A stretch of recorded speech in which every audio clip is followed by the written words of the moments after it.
Танымал әнші Ерке Есмахан көпшілік күткен үйлену тойының болмайтынын айтты. Ерке Есмахан желіге той көйлегімен түскен суретін жариялады.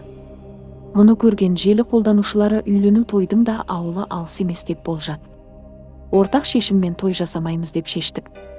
Отбасының бақытты болуы дүркіретіп той жасаған немесе жасамағанына қарамайды.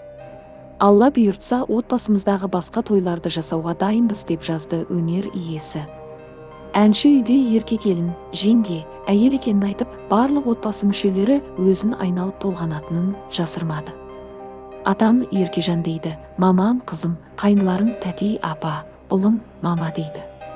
Күйеуім өмірде қандай еркелету сөз бар болса, соның бәрін айтады, шексіздік дейді Ерке Есмахан.